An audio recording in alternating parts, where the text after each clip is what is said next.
আগামী জাতীয় সংসদ নির্বাচন সামনে রেখে ১৪৩টি নতুন দল নিবন্ধন পেতে আবেদন করে নির্বাচন কমিশনে। সেখান থেকে প্রাথমিক পর্যায়ে ২২টি দলকে বাছাই করা হয়েছে। আর অনুসন্ধান শেষে প্রাথমিকভাবে শর্ত পূরণ করেছে জাতীয় নাগরিক পার্টি ও জাতীয় লীগ।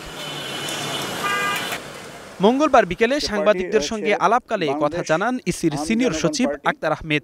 বলেন, বাংলাদেশ জাতীয় লীগ যে প্রতীক চেয়েছে তা ঠিক আছে, তবে এনসিপির প্রতীক নিয়ে জটিলতা থাকায় দলটির কাছে প্রতীক নিশ্চিতে চিঠি পাঠানো হবে। দুটো দল প্রাথমিকভাবে শর্ত পূরণ করেছে।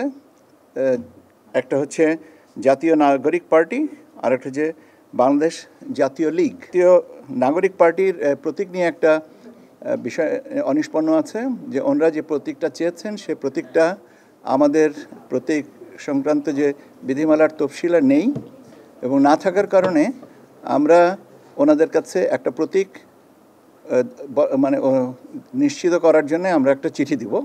সেই চিঠিটা পাওয়ার পরে ওনাদের যে প্রতীকটা আমাদেরকে বলবেন, সেই প্রতীক উল্লেখ করে আমরা তাদের নামে বিজ্ঞপ্তিটা দিব। ইসি সচিব জানান, ৩টি দল তাদের পর্যবেক্ষণে রয়েছে। ৯টি দলের নিবন্ধনের ব্যাপারে আরও তদন্ত করবে কমিশন। তবে শর্ত পূরণ না করায় বাতিল করা হয়েছে ৭টি দলের নিবন্ধন আবেদন। বাংলাদেশ আম জনগণ পার্টি, বাংলাদেশ জনতা পার্টি এবং জাতীয় সমাজতান্ত্রিক দল, জাসদ, শাহজাহান সিরাজ এই অংশ, এই ৩টা দল। অধিকতর যাচাই বাছাই, পর্যালোচনা, তথ্য অনুসন্ধান, এরকম আরও ৯টা দলের ব্যাপারে আমরা করব। ৭টা দলকে আমরা মনে করেছি যে তারা যথেষ্ট প্রমাণ আদি দিতে পারেন নাই, সে কারণে তারা আবেদন নামঞ্জুর হবে।